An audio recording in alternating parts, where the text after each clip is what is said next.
Eid transmission में एक मरतबा फिर आपको खुशामदीद। हमारे साथ शामिल गुफ्तगू हैं खलीलुर रहमान कमर साहब, शजात हाशमी साहब, हिना खान है हमारी एंकर हैं, नवीद नाशाद हमारे साथ हैं, परीशे हमारे साथ हैं।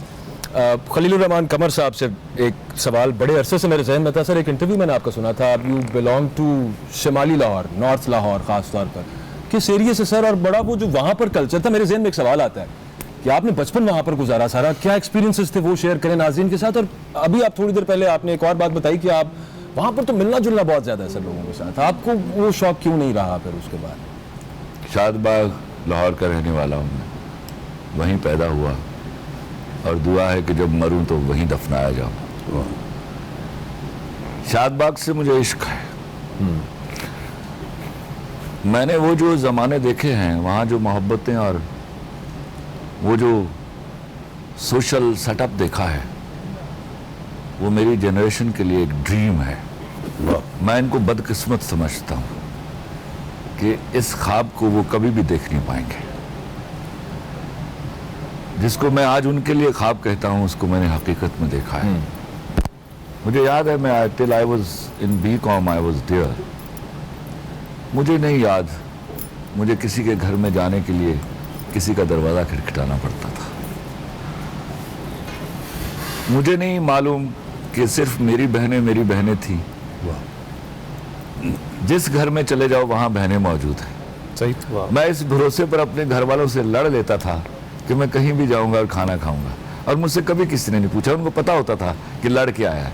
मैं जाके इसी तरह हुक्म देता था जैसे मैं अपनी बहनों को दिया करता था कि मुझे खाना दे दो, और वो मुस्कुराते हुए किचन में चली जाती थी और मेरे लिए खाना बन जाता था।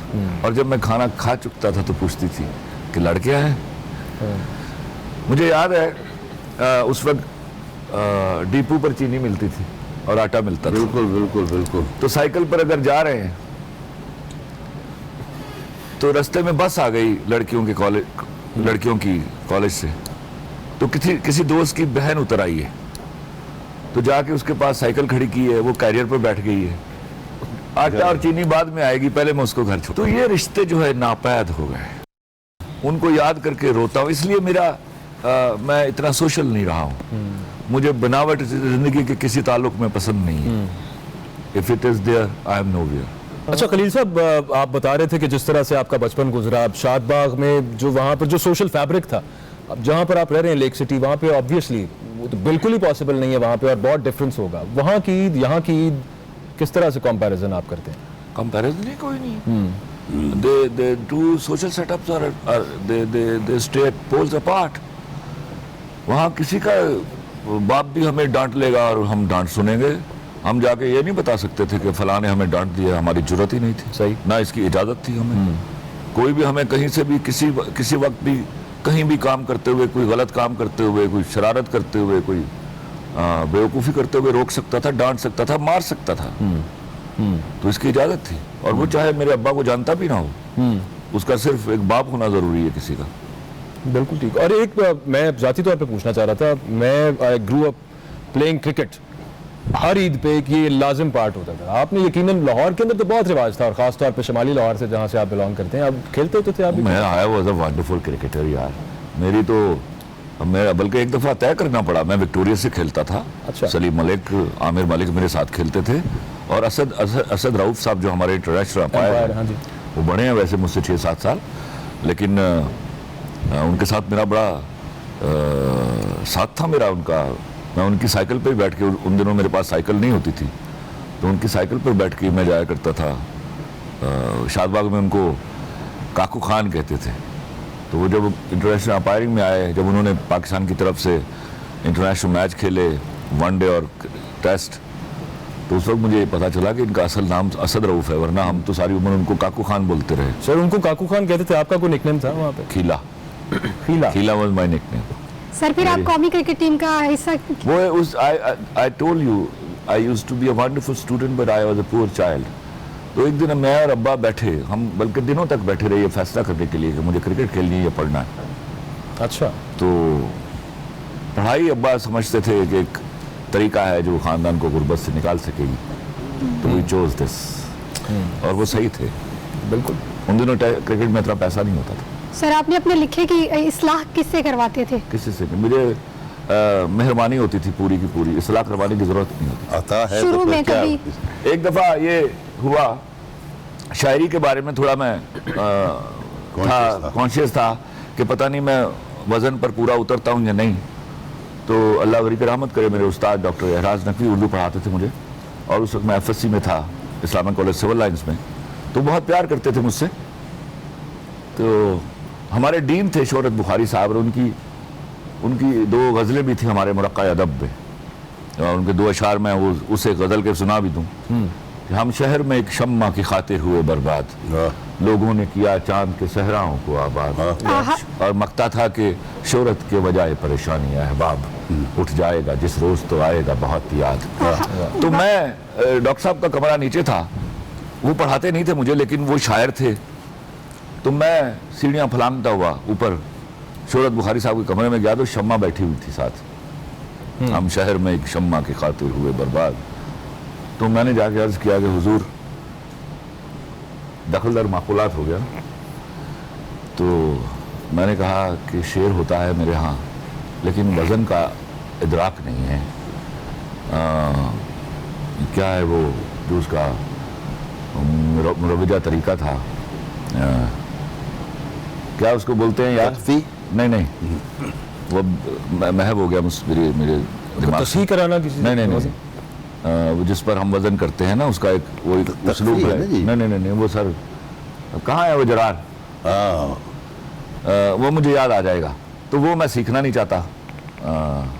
तो कोई तरीका ऐसा है कि बगैर उसको जाने उसे बाईपास कर वजन हो जाए। तो उन्होंने बड़ी खफा नजरों से मेरी तरफ देखा, मुझे कहते लाओ दो जरा, क्या लिखते हो तुम? मैंने कागज दिया, पढ़ा, हाँ हो जाएगा ना वजन।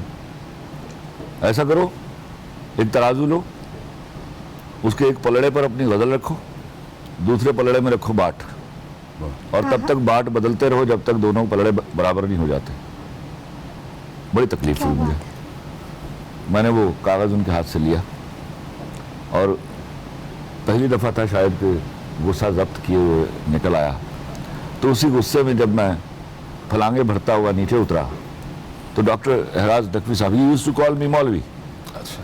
तो मैं करीब से गुजर गया तो कहते हैं मौलवी इधर आओ। मैं रुका, मुस्कुरा के पूछा क्या है, गुस्से में क्यों? तो मैंने मौदबाना सारा माजरा कैसे सुनाया। तो कहते हैं मियाँ ये तुम फलांगे भरते हुए ऊपर निकल गए हो, तुम्हें जमीन पर बैठे हुए हम नजर नहीं आए?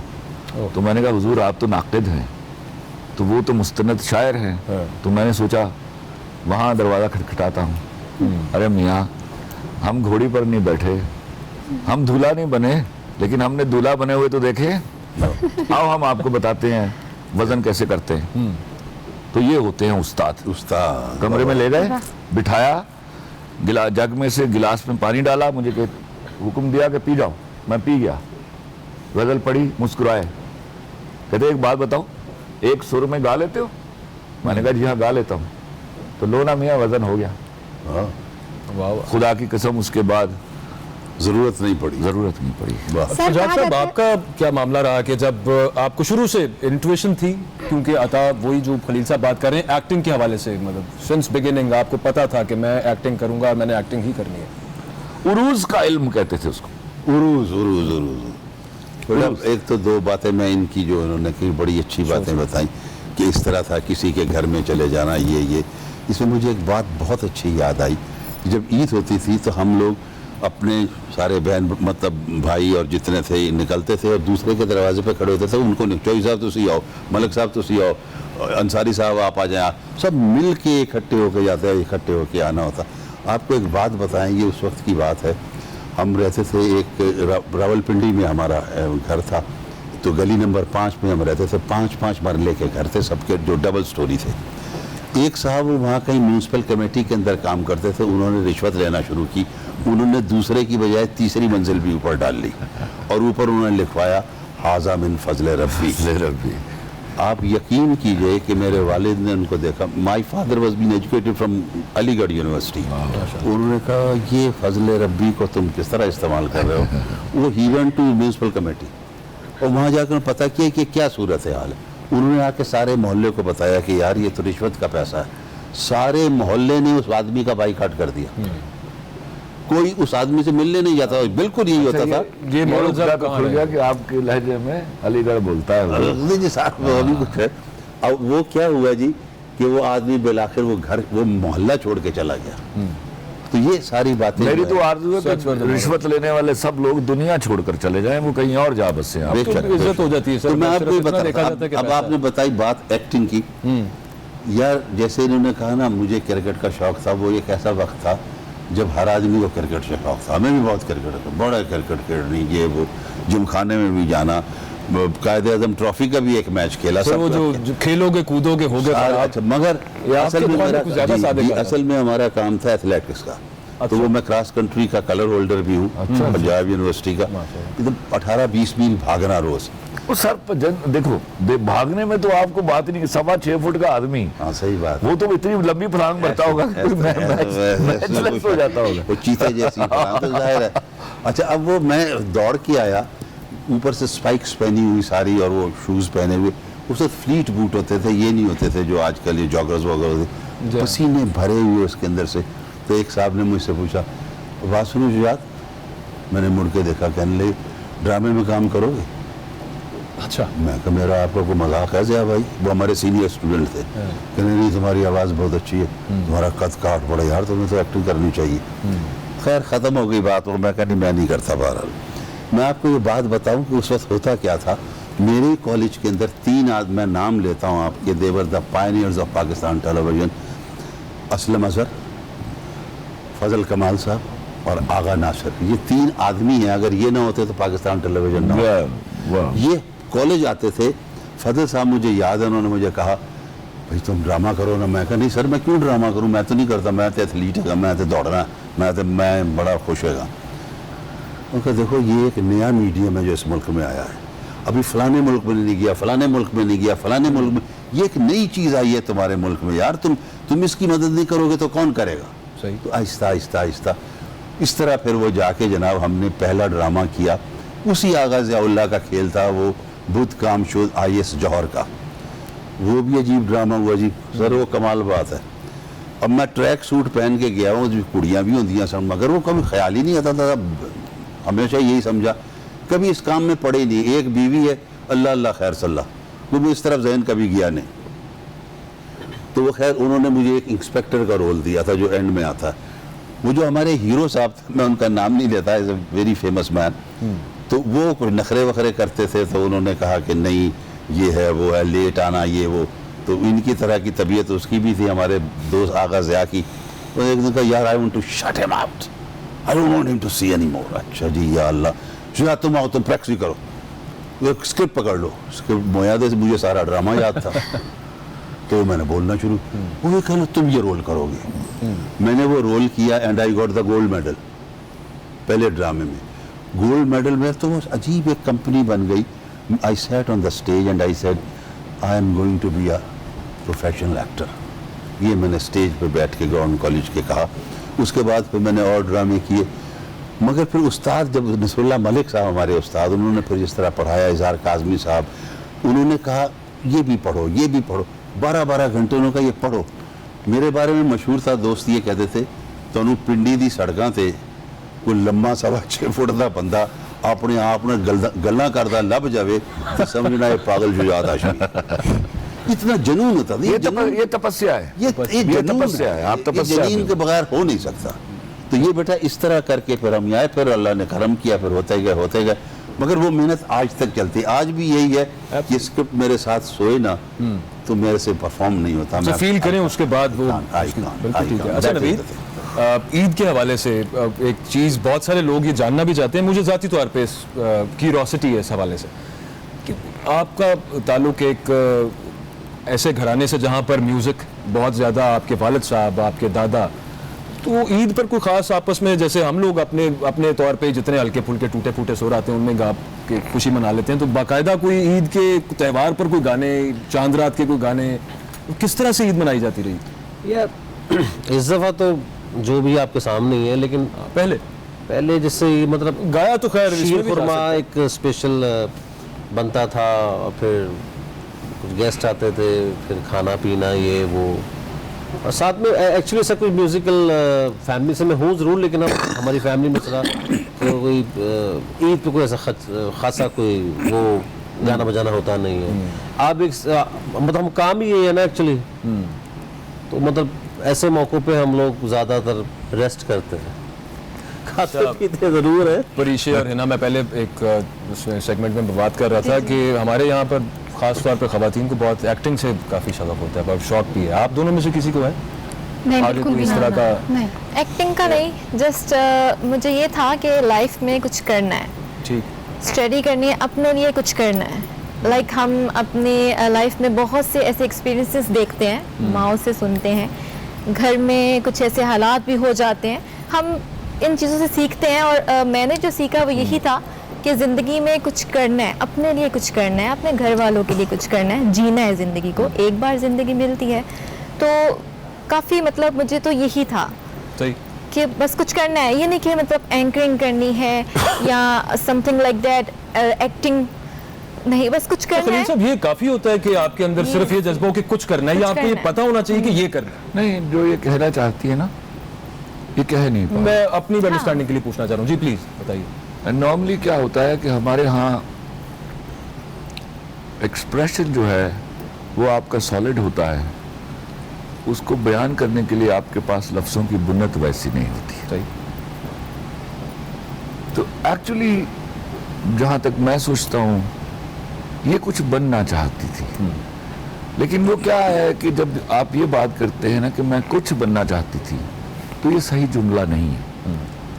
वो किसी ने पूछा ना किसी से कि तुम कहाँ जा रहे हो, जा रहा है वो, कि तब जा रहा हूँ मैं, मुझे मालूम नहीं है कि मैं कहाँ जा रहा हूँ। तो उसने कहा फिर मत जाओ, वाह, you must know where you are going. So she perhaps had the idea what to do in life, लेकिन perhaps she is not able to express that well. वो कुछ टारगेट्स होंगे, कोई एक डेफिनेट चीज़ भी होगी। हमारे यहाँ जैसे बदकिस्मती ये है कि जब बंदा डॉक्टर नहीं बनता तो फिर लेक्चरर बन जाता है। तो ये सितम ज़रीफियाँ हैं। जो टारगेट है वो क्लियर होना चाहिए दिमाग के, टारगेट क्लियर होना चाहिए, एम्बिग्विटी फिर वो अल्लाह आपको देता भी है, याद रखिएगा। जब मिलता आप उसी अपने को टारगेट से भटक जाते हैं, जो जिसके पास जुनून है वो फिर खुदा के रास्ते में सर भी कहा जाता खुदा है को भी कुछ एहसास लोग उन होता है ना। जहाज़ों की वापसी का इंतजार कर रहे होते हैं जिनको उन्होंने कभी रवाना ही नहीं किया होता। तो कहते हैं मंजिल के लिए सफ़र जो है वो शर्त है, डिपार्चर एंड देन अराइवल। मतलब जब आप मंजिल किसी तक पहुंचना चाहते हो तो उसके लिए सफ़र शर्त है। लेकिन समटाइम कुछ ऐसा भी हो जाता है जब आप बहुत ज़्यादा मेहनत भी करते हो, मंजिल तक भी पहुंचते हो, लेकिन जो चीज़ें आप जितनी मेहनत करके आए होते हो वो उतना आपको मिलता नहीं है। ये जो मजदूर मकानों पर, घरों पर काम करते हैं ईंटें लगाने में, उससे ज़्यादा तो मैं और आप काम नहीं करते। आपको पता है हम कहाँ गलती करते हैं? हम बहुत मेहनत करते हैं और इस पर बिलीव भी करते हैं हम बहुत मेहनत कर रहे हैं। बिल्कुल, हम सबसे बड़ी गलती करते हैं जब हम अपने इर्द गिर्द देखते हैं कि फलां को क्या मिल गया और क्या फलां को क्या मिल गया। वहाँ पर हमारी सारी मेहनत अकारत हो जाती है। हम जब लोगों के बारे में सोचना बंद कर देंगे, हम उस रास्ते पर चल पड़ेंगे जो ठीक मंजिल की तरफ जाता है। आहा, एक बात अगर आप मुझे इजाज़त दें तो, ये जो आपने बात पूछी बेटा, बड़ा कंफ्यूजिंग बात है कि हम सफ़र करते हैं। प्रैग्मेटिस्ट एक लफ्ज़ है जिसको मुशर्रफ साहब के दौर में बहुत रगड़ा गया, जिसका मतलब जी अमलियत पसंद। उसमें मैंने एक कॉलम भी लिखा था कि प्रैग्मेटिस्ट का मतलब अमलियत पसंद नहीं है, it should be result oriented. कि नतीजा, मसलन फ़र्ज़ कीजिए मुझे जाना है रावलपिंडी, मैं जाता हूँ बस स्टैंड के ऊपर और मैं एक बस में बैठ जाता हूँ और 5 घंटे के बाद सफ़र करने के बाद मुझे पता चलता है मैं मुल्तान पहुँच गया। सारा मैंने अमल किया है मगर जगह गलत पहुँच गया हूँ। तो ये नतीजा अगर ओरिएंट नहीं हो रहा, नतीजा नहीं निकल रहा, तो इसका मतलब है आपने कहीं गड़बड़ कर दी। तो आप पहले ये सोचिए कि आपकी मंजिल से, बड़ी सही बात की कि आपकी मंजिल क्या है, उसकी डायरेक्शन क्या है और आप क्या उस डायरेक्शन में जा रही हैं।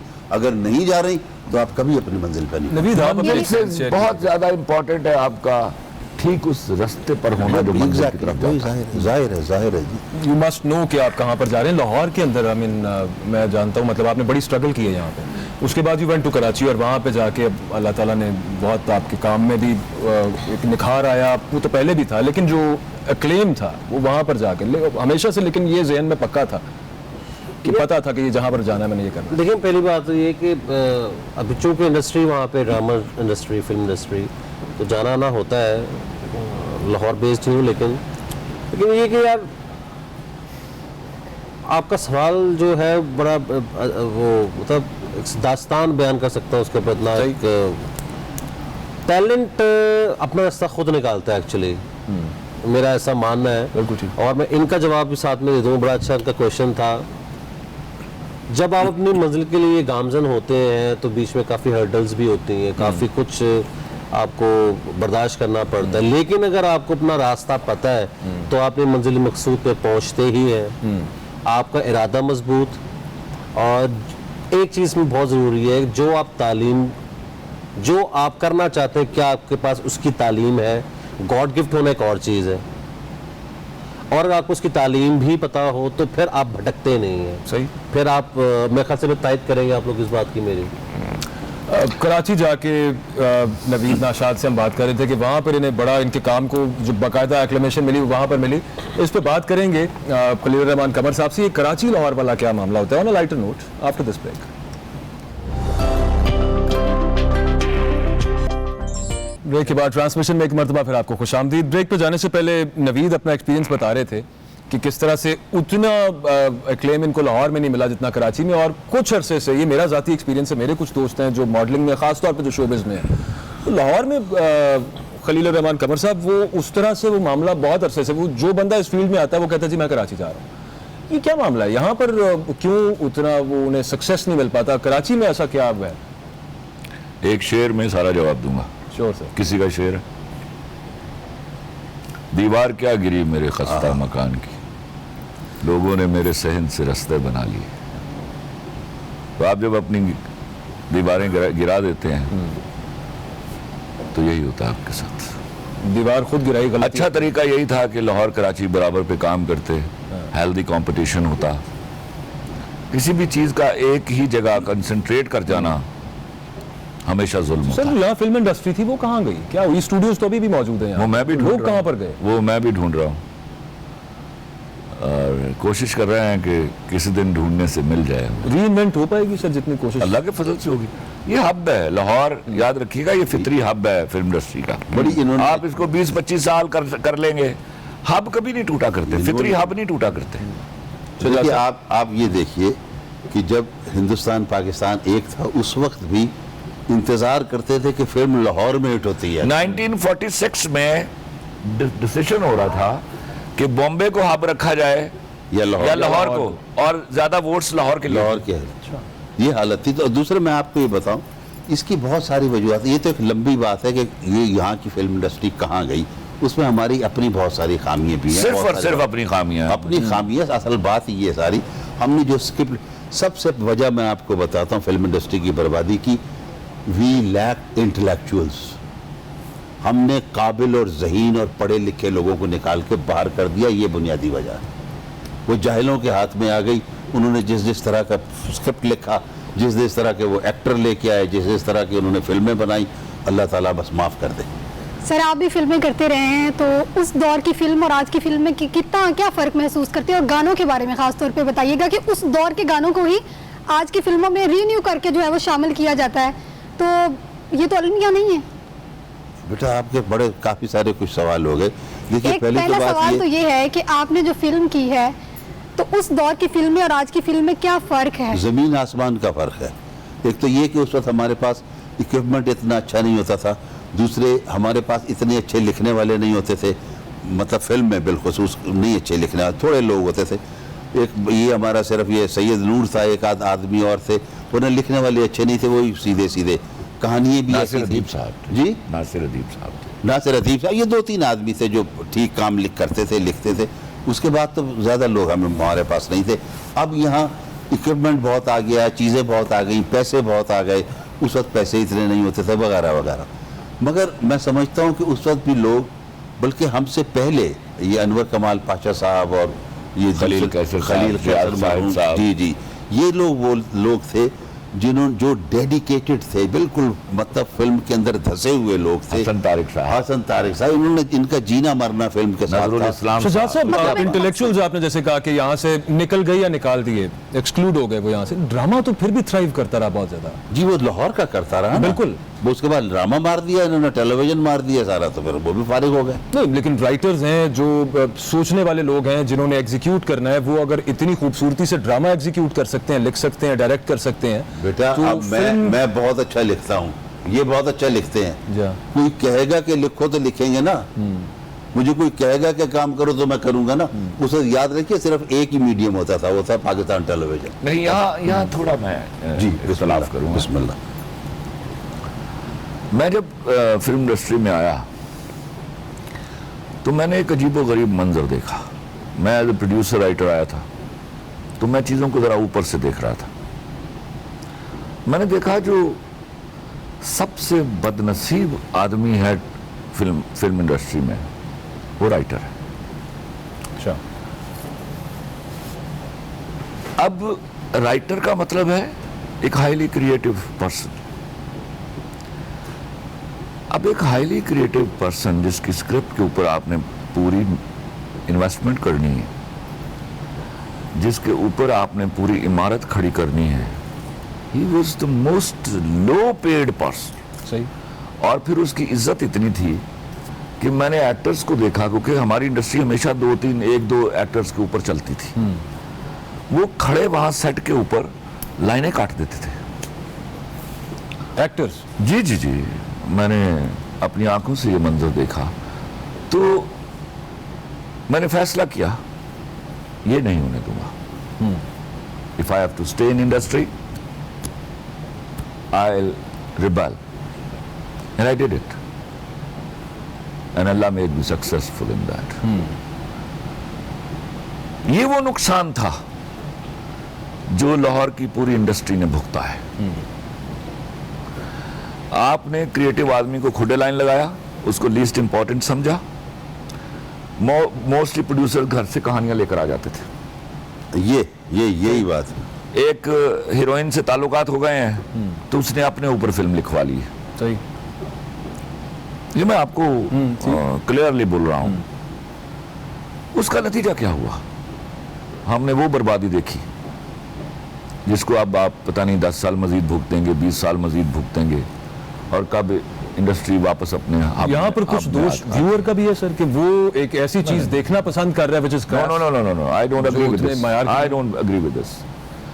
हमेशा एक सेक्शन होता है घटिया फिल्म देखने का, सही। वो कभी खत्म नहीं होता।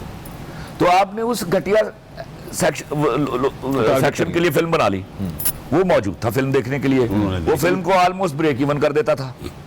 और मैं कहना नहीं चाह रहा था, लेकिन एक्चुअली जो फिल्म देखने वाले फिल्म बीन थे, वो तो घर पे बैठे हुए थे। सही।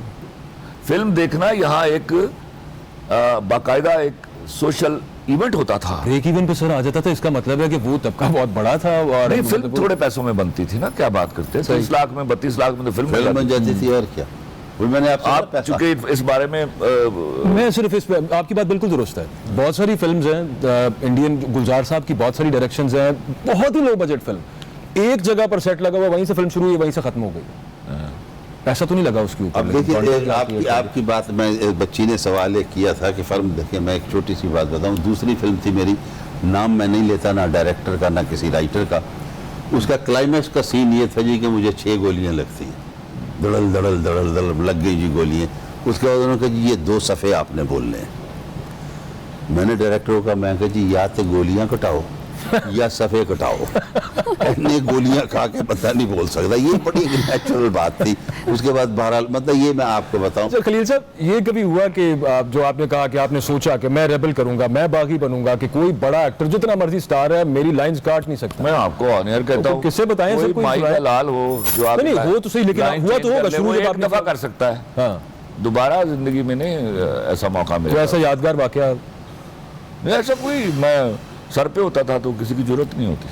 अच्छा, एक सवाल है मेरे जहन में काफी देर से। देखिए, वो अपने हिस्से का काम करे, हाँ, हाँ, बस मैं अपने हिस्से का काम ये कर रहा असल हूँ, बात। डायरेक्टर अपने हिस्से का काम करे। बिल्कुल सही। जब तक ये तीनों चीजें पूल नहीं करेंगे, हमारे पास बड़ा बड़ा अच्छा एक्टर है, ऐसा सा आला एक्टर कोई है, शक सिर्फ उनको जहां कहीं वो गलती कर रहे हैं इस घमंड में, उस गलती से बाज रहना है ना। आप कुछ पूछना चाह रहे थे? हाँ, मैं कुछ पूछना चाह रही हूँ सर। मैंने आपके जितने भी स्क्रिप्ट्स हैं, ज़्यादातर हमने देखा है कि या तो औरत को बहुत जज्बाती दिखाया आपने, या बहुत ज़्यादा मजलूम, काफ़ी एक्सट्रीमली दिखाते हैं। तो हम इस चीज़ में हम क्या समझे कि औरत आपने जज्बाती मेरे है ड्रामे या देखे और मैंने मजलूम औरत को है? मजलूम दिखाया, मतलब किसी ड्रामे में लाइक ये मेरे मैंने पास तो औरत बहुत को रिसेंट बहादुर है। दिखाया। अच्छा, लेकिन वो मैंने सारी उम्र लिखा ही औरत के ऊपर। जी जी जी जी, मैंने चाहा कि मेरे यहाँ की औरत ऐसी हो, ओके। वो रिबेल कर सके अपनी लिमिट्स में रह के, वो ताकतवर हो, वो स्क्रीन पे आके धाड़े मार के रोए ना। ये तो मेरे यहाँ औरत ऐसी होती है। Okay okay okay. ऐसा नहीं हुआ कि मेरे यहाँ औरत जो है वो गैर जरूरी तौर पर जज्बाती थी या वो मजलूम थी। मजलूम तो दोनों तबकों में भी है, मर्दों में भी बड़ा और मजलूम है जी, बड़ा बड़ा मजलूम है, और औरतों में भी बड़ा बड़ा मजलूम है। सवाल ये होता है कि कहाँ हम जो इनके दरमियान डायकोटमी है उसमें उससे कैसे खेल रहे हैं, कैसे नजरियाती इख्तलाफात हैं जिनको पुर करना है, मैं उनके साथ खेलता सर ड्रामे माशरे में किस हद तक इस्लाह का जरिया बन सकते हैं?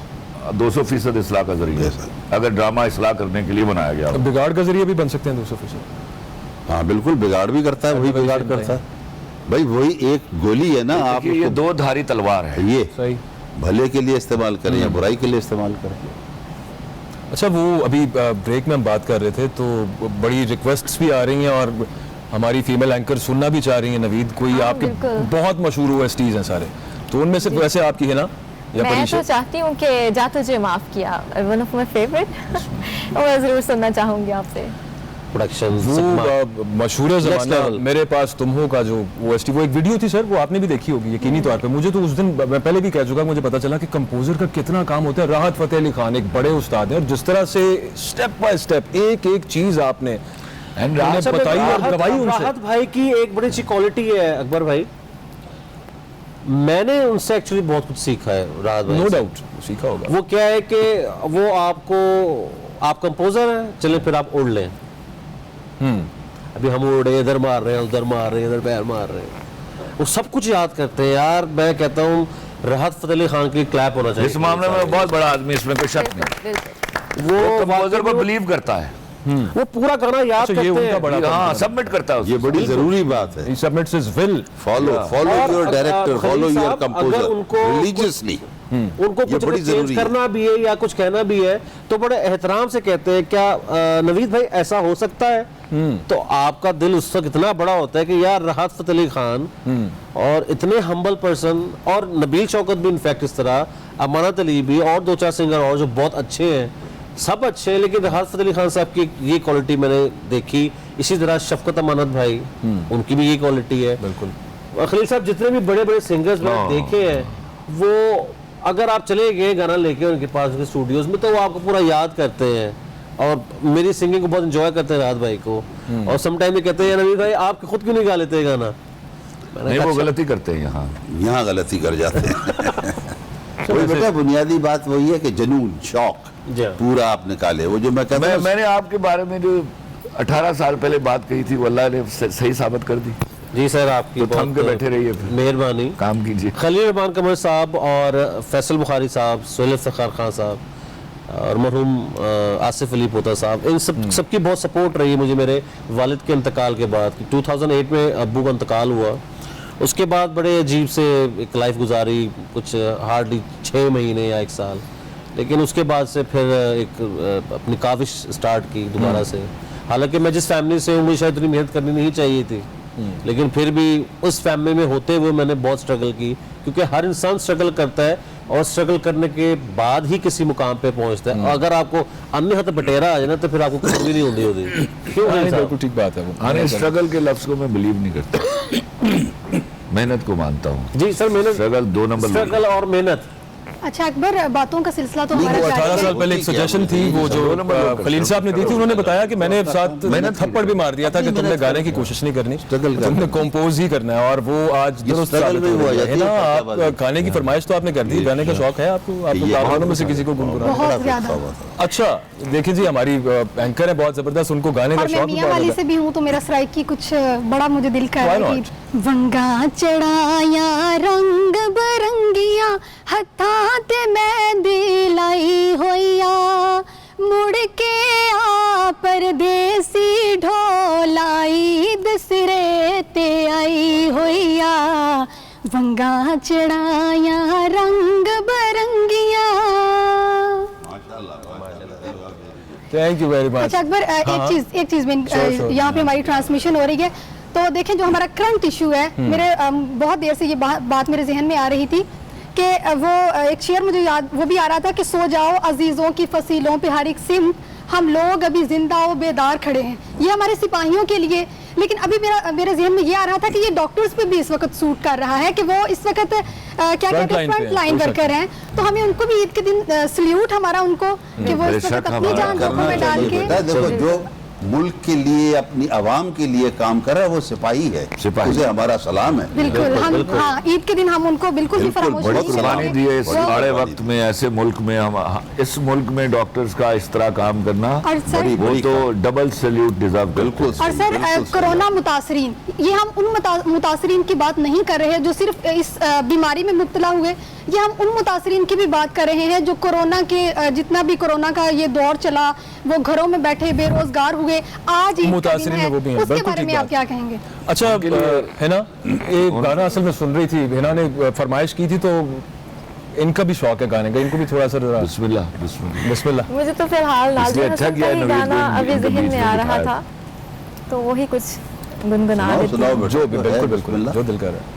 कि दिल की लगी कुछ और भी दिल को दीवाना करे, दिल की लगी कुछ और भी दिल को दीवाना करे, मेरी इल्तिजा है खुदा से दुआ है दो दिल जुदा ना करे। हो बस इतना सा ही था। बहुत जबरदस्त, ये तो हिडन टैलेंट था, मुझे आज तक ये पता नहीं था कि मेरी को एंकर इतना अच्छा गा भी लेती हैं। आई विश बस आई कुड एज वेल, इतना अच्छा मैं गा सकता होता। शुजात साहब, कोई वाकया आप शेयर करना चाहें? ट्रांसमिशन का ऑलमोस्ट टाइम खत्म होने वाला, कोई यादगार वाकया आपका फिल्मी दौर का? फिल्म में बड़े बड़े वाकयात हैं। एक सबसे जैसे ज्यादा आपको जो मैंने आपको याद सुनाया, एक फिल्म में मेरा कद है 6 फुट 2 इंच, तो मेरी हीरोइन उस फिल्म में, मैं फिर नाम नहीं लूंगा, छोटे कद की थी। बाबरा शरीफ साहब, बाबरा शरीफ तो नहीं तो थी? उन्होंने बाबरा शरीफ साहब नहीं, बहुत मैं- बढ़िया लगा। उन्होंने किया कि जी वो 4 इंच की हील पहन के आ गई। सही। मैंने देखा, मैं कहा अच्छा। अगले दिन मैं गया लिबर्टी, मैंने 6 इंच की हील वाला शू बनवाया। बड़ा तमाशा लगा, वो पिट मरी भाई। वो जाके शवाब करामी साहब की फिल्म थी, शवाब साहब जूती उतरवाइए। मैं कहा जी मैं क्यों जूती उतरवाऊँ, मैं पागल हूँ जूती उतारूँ? मैं ना जूती नहीं, बड़ा मसला बन गया। तो फिर शवाब साहब ने मुझे ले गया, कहना देखो उसका तो बेचारी का प्रॉब्लम है, तुम्हारा क्या प्रॉब्लम? मैं कहा जी फिर उनको नहीं पहननी चाहिए थी ना वो। तो वो बहरहाल करा के फिर उनके साथ हमने की अच्छा हम कर देते हैं, तो मैं दूसरे शूज़ मंगवा के मैंने फिर पहन लिए। तो ये शरारतें होती हैं छोटी। बिल्कुल बिल्कुल। खलील साहब, आपका कोई ऐसा यादगार किस्सा जो आपको अभी तक याद हो और जिसको आप चेरिश करते हो? बहुत सारे होंगे, कोई एक बताइए। अपने करियर के हवाले से, श्योर। करियर के हवाले से मेरे गुस्से के वाकयात हैं, वो मैं सुनाना नहीं चाहता ईद के दिन। मुझे एक वाकया अच्छा है, बाबर अली और फराज शाती सेट पर जो एक बड़ा हैवी ड्यूटी ड्रामा सीन चल रहा था, तो उसमें बाबर अली ने कहना था उसको, आखिरी लाइन थी कि शक्ल गुम कर, तो जवाबन फराज शाह ने भी बोल दिया कि तू शक्ल गुम कर। बाबर तो माइंड कर गया, कहा खलील साहब ये तो लिखा ही नहीं हुआ। अच्छा, मुझे वो अच्छा लगा जब उसने वापस कहा ना तू शक्ल गुम कर। मैंने कहा नहीं अच्छा नहीं लिखा हुआ, इधर लाओ, मैंने कहा कागज दो, मैं अब लिख देता मैंने लिख दिया। बाबर तो अड़ गया, खलील भाई मैं तो मैकेनिकल हो जाऊंगा।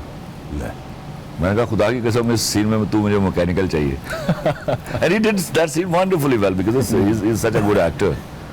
लेकिन वो लाइन फिर आई, वो नहीं बेटा, असल में बात ये है कि हमेशा देखिए एक एक्शन होता है, एक रिएक्शन होता है। सही। उसने कहा शक्ल गुम कर, उन्होंने कहा तू शक्ल गुम कर, तो आगे से उसका रिएक्शन प्रॉपर आना चाहिए था, और ये मुमकिन नहीं है कि डायरेक्टर उसका रिएक्शन आ लेता। कोई जरूरत नहीं थी किसी जुमले ऑफ कोर्स ये लाइन नहीं थी उसमें, but I allowed to add to it, I tell you. अगर और फिर ये ऐड हुई भी बाद में। या अच्छा, वेरी इंटरेस्टिंग। नवीद, आपको किसी सिंगर के साथ सबसे ज़्यादा मज़ा आपको किनके साथ आया? आपको कंपोज करके, आप रात की तो आपने बात की, उस्ताद राहत फ़तेह अली खान की, ओवरऑल कोई ऐसा ही आपका कोई इंटरेस्टिंग वाक़या हो ड्यूरिंग आप जब कंपोज करके आप आगे बता रहे थे उस हवाले से? यार एक बड़ा अच्छा वाक़या है कि एक प्रोजेक्ट कर रहा था मैं, तो मेरे पास एक मौसूफ़ आए, उन्होंने कहा कि मुझे एक सैड सॉन्ग चाहिए। मैंने कहा ठीक है जी, सैड सॉन्ग बनाते हैं। तो गालबन मैं कोई 2-3 दिन में मैंने गाना बनाया सैड सॉन्ग, उनको प्रेजेंट किया मैंने कि जी ये मैंने ये बनाया, तो अब सुन लीजिए। तो सुना उन्होंने कहा नहीं मज़ा नहीं आया। तो आई फील शेम कि यार अच्छा मज़ा नहीं आया। मैं कहा पता नहीं क्या मसला है। मैं कहा जी सर आप प्लीज़ दोबारा बताइए, हो सकता है मैं आपकी बात समझ ना सका हूँ। तो वो 5 दिन, 6 दिन, 7 दिन, 8 दिन हो गए। मैं 2-3 गाने बनाए। तो मुझे कहने लगे यार मैनू ओहो जिहा सैड सॉन्ग चाहिए। मैं कहा किहो जिहा? कहते वो गाना एक है ना कि शाम है दुआ दुआ। सो मैं उतना हंसा। अब आप ये सोच सकते हैं कि सैड सॉन्ग है, तो मैं उनकी शक्ल देखूं और मैं अपने आप को देखूं। मैंने कहा यार अफसोस कि ये मैंने प्रोजेक्ट कर लिया। और किस्सा मुख्तसर फिर मैंने उस टाइप का बनाया भी। अच्छा, कभी मैंने ओन नहीं किया उस गाने को। मैं एक सवाल पूछना चाह रहा हूँ। जी जी, आप जब उसने कहा तू शक्ल गुम कर, तो उसने एक्सप्रेशन नहीं दिया कोई, मतलब नहीं वो उस पे मैकेनिकल हो गया ना, वो दोबारा शॉट लिया गया, वो तो निकल आया शॉट में से। उसने कहा यार ये तो स्क्रिप्ट में लिखा ही नहीं हुआ। आपको एक छोटा सा वाकया सुनाऊं अगर आप इजाजत दी। वारिस, एक मैंने कंठा पहना हुआ था साहब को, वो क्योंकि रोमांटिक आदमी है, अपने रोमांस की वजह से वो यहाँ आके तो वो कमी बन गया चौधरी का। चौधरी अशवत मुझे आया, उसने कहा एला 2000 रुपया। तो मैं कहा नहीं चौधरी साहब ताड़ी रोटी खाने हैं, ताड़ी मेहरबानी, और कभी तेज़ नमक की रोटी भी खा लिया कर। अमजद साहब का जुमला बड़ा हो तो गया। अब ये जुमला क्या दिया, बिल्कुल ये नहीं था, मतलब आगे मेरा कुछ नहीं था, ठीक है कैमरा जो याद आशमी का।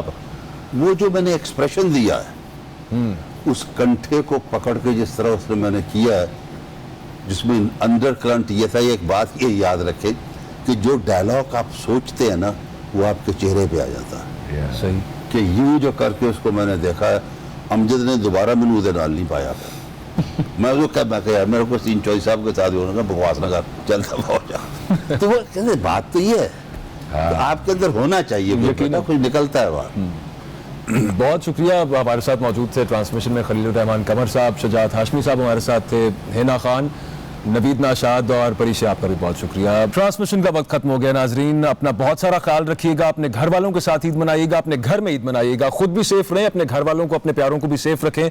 और ख़ास तौर पर जाने से पहले पब्लिक सलाम पेश करती है, हम लोग सलाम पेश करते हैं उन तमाम फ्रंट लाइनर्स को जो हमारी खातिर ईद पर अपनी ड्यूटी सर अंजाम दे रहे हैं और इंतहाई मुश्किल हालात में ये तमाम काम हमारे लिए कर रहे हैं। उसमें हमारी नर्सेज, हमारा पैरामेडिकल स्टाफ, हमारे डॉक्टर्स, हमारी पुलिस, हमारी अफवाज शामिल हैं। उन सबको हमारी तरफ से सलाम और बहुत बहुत ईद मुबारक आप सबको हमारी तरफ से। इजाज़त दीजिए, अल्लाह।